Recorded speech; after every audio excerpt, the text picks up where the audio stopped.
Olá, por um mundo diferente daquele que aí está, onde as pessoas se respeitem e sejam bondosas umas com as outras enquanto dirigem ou caminham pelas ruas e estradas do nosso país, está começando mais um programa parlatório aqui na TV Pai Eterno. Educação cidadã no trânsito. Acompanhe comigo essas informações. Em 2021, o número de mortes no trânsito em todo o Brasil foi de 11.647, segundo dados do Registro Nacional de Acidentes e Estatísticas de Trânsito. Isso significa dizer que a cada dia, em média, 32 pessoas perdem a vida em acidentes de trânsito. São 72 acidentes por hora no país, que nem sempre termina em morte, mas não deixa de ser uma tragédia.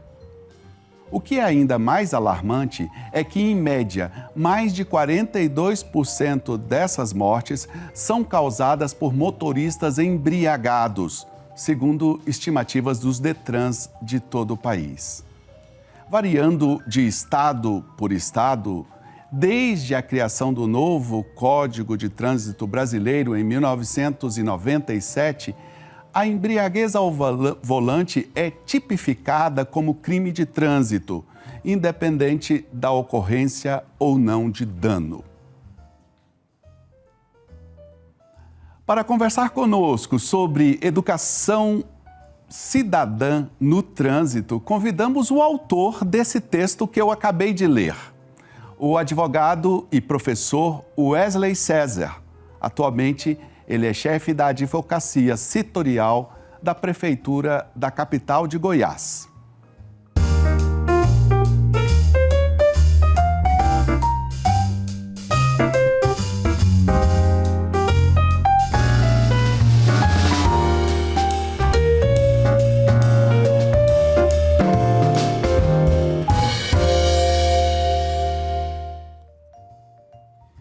Wesley César Gomes Costa é advogado e professor.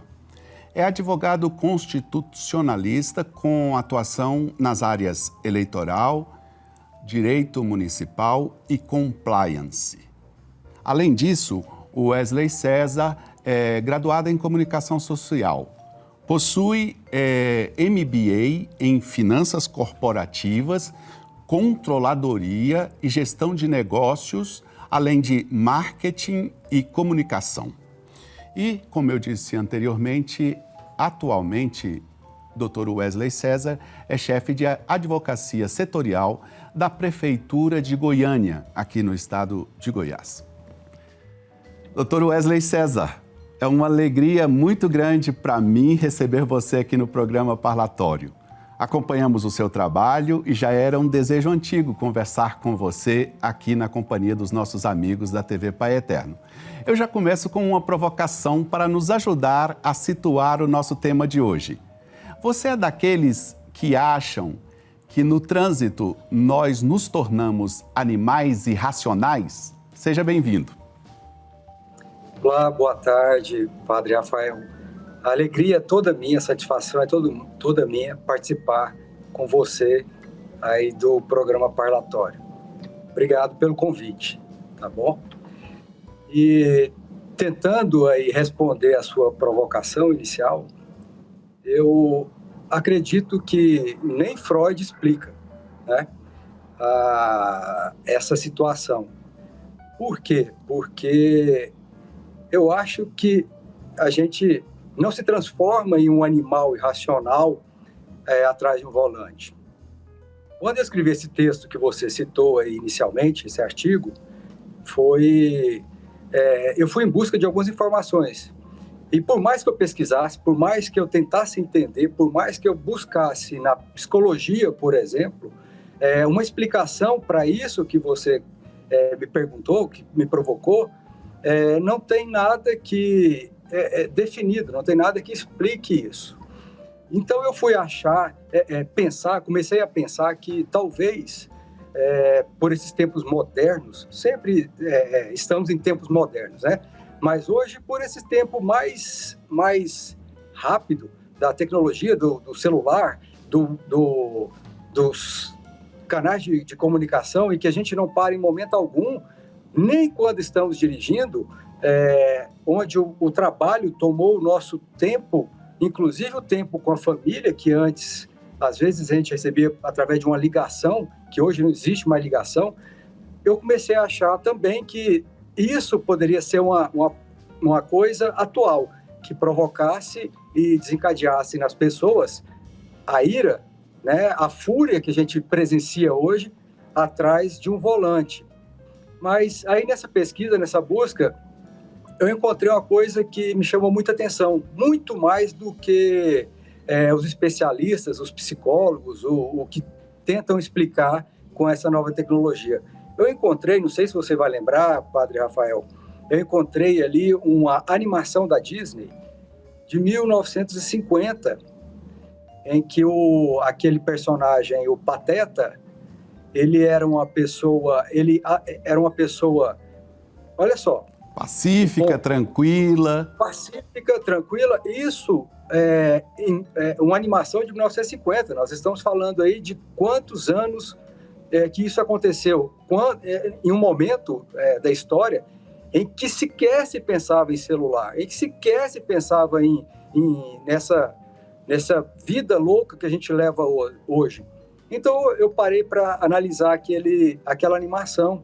É uma animação curta, de 1950, onde um pacato cidadão, aquele cidadão exemplar, aquele cidadão que, fora do veículo, ele dá passagem para as pessoas, ele cumprimenta as pessoas, ele dá o bom dia, ele cede um lugar na fila, e que, ao assumir o volante, ele realmente se transforma. E, diante disso, então, analisando isso na questão do tempo, eu cheguei a uma conclusão de que, provavelmente, o que nós nos transformamos atrás do volante porque ficamos escondidos pelo anonimato. Eu acho que essa pessoa cidadã, essa pessoa que ajuda o próximo, que é respeitoso atrás de um volante e escondido por um pseudo anonimato, ela se transforma. Mas o que move, o que faz isso, na minha visão, é o anonimato. Entendi. De trás de uma espécie de escudo, ele se transforma e a gente não pode mais reconhecer, não é, aquela pessoa tão gentil que a gente vê fora quando está à vista das outras. Nesse mesmo artigo, Wesley, você que foi publicado no Rota Jurídica, né, e que nos chamou a atenção para conversar com você sobre esse assunto, você faz uma denúncia séria de que só no ano passado nós tivemos um crescimento vertiginoso do número de autuações a motoristas embriagados. Eu te pergunto, a lei não está adiantando nada, doutor? Precisamos fazer uma pequena ponderação aí. O ano de 2020, nós realmente, com a pandemia iniciando, evidentemente, o número de carros, ou seja, as pessoas deixaram de sair de casa. Mas chama a atenção esse crescimento do número de acidentes no trânsito, porque a embriaguez, ela, na minha visão, ela é uma questão mais cultural e de educação do que especificamente de leis. Vamos imaginar que nós moramos em um país em que não faltam leis. Não sei se você concorda comigo, Padre Rafael, mas aqui não faltam leis. Quando a gente diz aí que a lei, por exemplo, ela não funciona, principalmente essa da lei da embriaguez no trânsito, também não é bem assim, porque ela tem punido sim. Então, eu acredito que não seja falta de lei e que as leis que nós temos, elas, inclusive, a lei seca especificamente, ela tem servido como base para outros países. Há pouco tempo, ao escrever o artigo, eu fui pesquisar e encontrei, por exemplo, na Espanha, onde tem a lei também que você não pode dirigir em lugar nenhum. Você pode beber e dirigir, mas na Espanha, até então, você tinha uma tolerância. Um certo quantidade de álcool poderia ser consumida. Aqui no Brasil, não. A nossa, não. É zero. Você não pode consumir nada. Ela é extremamente rígida. E nós temos, sim, blitz. Aqui no nosso estado de Goiás, por exemplo, nós temos a balada consciente e que busca, sim, e uma prova de que ela funcione, que os nossos órgãos de controle têm feito o seu trabalho, é esse aumento aí de apreensões de pessoas que bebem e dirigem. Então, eu não acredito que a lei não seja boa ou que não esteja sendo, que as pessoas não sejam punidas. Eu acredito que ela é mais uma questão cultural e principalmente de renda familiar. Eu acho que algo que impacta bastante nisso é a renda familiar, porque a gente observa aí vários acidentes sérios onde não são carros populares que são pegos nesse tipo de problema. E muitas vezes são pessoas de família que têm uma boa... que têm uma renda familiar alta, né? Dr. Wesley, você também chama a atenção nesse mesmo artigo para uma outra coisa, que é a falta de preparação ou a devida preparação formal para uma pessoa dirigir. Isto é, a pessoa dirigir sem habilitação. O que acontece? Será que essas pessoas acreditam que o trânsito é uma espécie de parque de diversão? Quer dizer, eu não preciso me preparar, posso entrar no carro e ir para frente? Acho que são alguns elementos que nós temos que observar. O primeiro deles é a questão da criminalização disso e a punição. Vamos supor o seguinte, uma pessoa que entrega ou deixa uma pessoa não habilitada pegar o seu carro para dirigir. O dono do veículo vai ser penalizado. Se nós estamos falando ainda na seara administrativa, hoje tem uma multa para quem entrega o carro para uma pessoa não habilitada em torno de 900, 880, 900 reais. A pessoa que for pega sem habilitação, ela também vai ser penalizada de uma forma como cidadão, né? Ela vai pagar, sim, ela precisa pagar uma multa. A diferença é que o dono do veículo, o proprietário do veículo, vai ter também a anotação gravíssima na sua habilitação. Então, ambos vão ser punidos. E isso sem a gente entrar na área penal, ou seja, criminal, que é o caso de não precisa necessariamente que um acidente aconteça. O que eu digo no artigo, basta, de uma forma popular, dizer que passou por um triz, foi por um triz. Então, se isso acontecer com a pessoa não habilitada, tanto ela quanto quem entregou... e vou adiante. Não precisa a pessoa entregar as chaves. Você é responsável pelo seu veículo. Se alguém pegar escondido e sair, o dono do veículo responde da mesma forma. Não interessa se menor, maior. O que conta é que, se não tiver habilitação, todos vão ser penalizados, vão ser punidos. Muito interessante esses esclarecimentos, Dr. Wesley. Eu vou te pedir a licença para fazer um rápido intervalo. Daqui a pouco nós vamos voltar a conversar. Nossa conversa de hoje é com o advogado Wesley César sobre educação cidadã no trânsito. A gente volta daqui a pouco. Até já.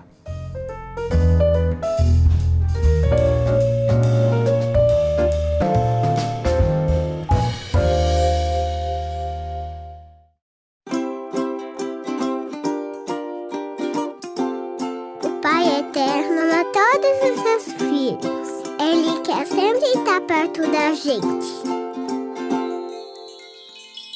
Uma vez, há um tempão atrás, havia um casal muito simples.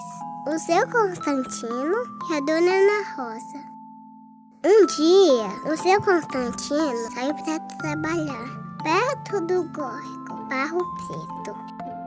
Ele pegou a enxada e quando bateu ela bem forte no chão, percebeu que tinha batido em alguma coisa. Ele pensou que fosse uma pedra, mas não era não. Entendeu o que eu achei, Ana Rosa? Era um medalhão. E nele tinha a imagem da Santíssima Trindade, coroando Nossa Mãezinha do Céu. Aí o Constantino e a Ana Rosa levaram o medalhão para casa. Eles estavam na frente dele todo dia e recebiam muitas visitas. Então fizeram uma capelinha de palha para que mais pessoas também rezassem. Gente que vinha de muito longe, de carro de boi e até a pé. Muita gente recebeu a bênção do Papai do Céu. Muitas graças e milagres acontecem até hoje, porque o Pai Eterno nos ama e ama você também. E todos que o recebem, com o coração de uma criança, herdarão seu reino.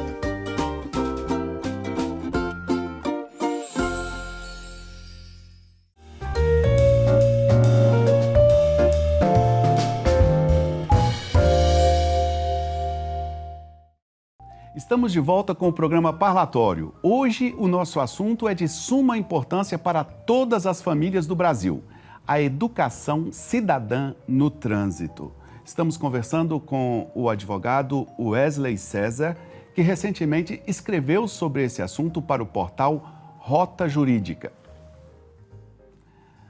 Doutor Wesley, a lei tem a pergunta que eu faço, porque é uma consequência importante de crimes praticados no trânsito, que é a questão das vítimas, a questão de quem é, de algum modo, atingido por alguém ou por irresponsabilidade, negligência ou até embriagado. A lei tem amparado, né, a sua visão jurídica, a lei tem amparado as vítimas do trânsito. Outro dia aqui mesmo nós entrevistamos o senador Cantarato, lá do Espírito Santo. Ele é um delegado muito dedicado a esse tema e ele dizia que era preciso responsabilizar mais o motorista que comete crime com vítimas. O que é que você pensa sobre esse assunto? Eu acredito, como falado anteriormente, que as nossas leis elas estão caminhando para uma boa forma de penalizar essas pessoas que pegam o volante e, principalmente, bebem antes de dirigir. Precisamos levar em consideração aí que acidentes de trânsito acontecem, tanto que chamamos de acidente. Nós temos que considerar, por exemplo, a própria via pública. Hoje nós temos problemas estruturais sérios. Então, precisamos separar, nesse momento, o que foi negligência, imprudência, imperícia e irresponsabilidade e embriaguez, também dos acidentes causados por outros tipos de problema, como eu disse, a própria questão estrutural. Já verifiquei, já identifiquei, já estive presente ali em acidentes causados, por exemplo, por buraco em vias. Então, assim, acidente. A nossa lei ela tem amparado quem sofre o acidente. Eu acredito que falta muito. Nós hoje temos aí o pagamento obrigatório de um seguro em caso de acidente, mas que ele é uma ajuda financeira, mas que realmente não traz mais retorno para quem sofre um acidente no trânsito. Hoje nós temos também, eu acho que uma política deveria ser implementada, política social. Por quê? Porque hoje, se você pega o número de acidentes, é gritante é relevante entender que o número de acidentes com quem trabalha em moto, por exemplo, tem superlotado todos os hospitais. Na nossa região aqui, nós temos o hospital de urgências, que hoje, se você chegar lá, o grande número, a maioria das pessoas que estão internadas são pessoas vítimas de acidentes de trânsito, principalmente em veículos de duas rodas. Nós aumentamos aí no Brasil o trabalho sobre duas rodas por diversos fatores. Nós temos aí um aumento de alguns tipos de serviço, por exemplo, essas entregas de alimento, por exemplo, onde a gente vê, muitas vezes, a total irresponsabilidade daquele que está no veículo sobre duas rodas. Você vê aí acidentes em que o total desrespeito às leis de trânsito é o tempo todo. Então, avançar sinal vermelho, correr para fazer uma entrega, às vezes para ganhar pouco dinheiro para fazer aquela entrega, porque precisa voltar para fazer outra. Então, assim, é um problema complexo que não tem, ao meu ver, uma resposta simples. Então, Padre Rafael, quando você me pergunta se penalizar mais, se a lei tem atendido ou não as pessoas, é difícil responder com sim ou não, porque eu acho que é um conjunto de ações que vão melhorar o nosso trânsito e fazer com que as pessoas tenham mais educação e saibam o risco que elas estão correndo quando assumem um veículo, quando pegam a direção do veículo automotor. Wesley, aqui é muito bom ouvir você, os esclarecimentos que você faz a respeito desse tema, mas também como uma forma da gente agradecer sua presença aqui, e a gente que acompanha seu trabalho há muito tempo, a gente viu que você saiu do mundo da comunicação mais explícita e foi para o mundo do direito. Como é que foi isso? Foi, exatamente. Eu tenho aí a minha primeira formação, a minha primeira graduação, ela foi na área da comunicação social.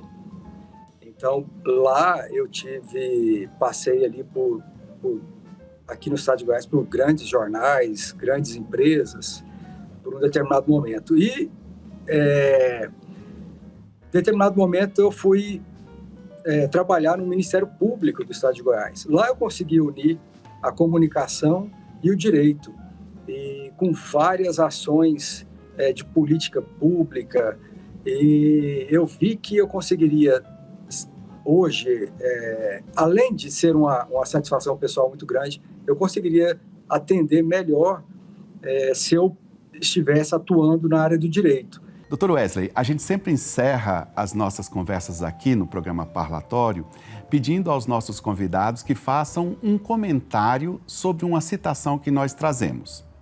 Para você, trouxemos uma palavra do Papa Francisco. Ele disse em 2017, abre aspas, há um baixo nível de responsabilidade de vários motoristas. E para aumentar a segurança, não bastam sanções. É necessária uma ação educacional que dá maior consciência das responsabilidades com os que viajam juntos. Fecha aspas. Primeiro, quero agradecer novamente, Padre Rafael. Quero dizer que esse comentário que você fez aí a respeito da brasileira foi um dos grandes trabalhos realmente que eu fiz na minha vida. Eu gostava muito dos temas que a revista trazia, tanto que, como eu disse, é um elo. Eu estou nessa área até hoje e trouxe isso para o direito. Participei de alguns projetos do próprio Ministério Público que foram excelentes. Obrigado. E comentando aí o que disse o Papa, eu acredito que tudo parte da questão da cidadania, né? Porque o cidadão é aquele que tem que entende que ele tem direitos e tem deveres. E quando a gente está em uma posição como o que nós comentamos aqui hoje, ou como disse o Papa, em que você assume algo que pode ferir alguém, você tem que entender que você tem deveres com aquela pessoa.